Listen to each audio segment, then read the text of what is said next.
Hello, in this video I'm gonna show you how to enable automatically syncing your iPhone with Apple devices on Windows PC.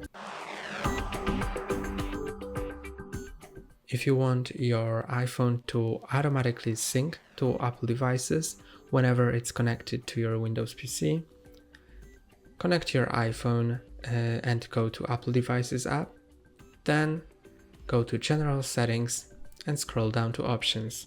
In Options, there is automatically sync when the iPhone is connected.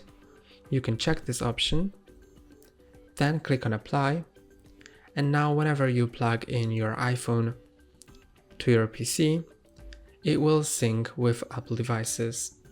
That's all for today. Don't forget to like and subscribe. See you next time.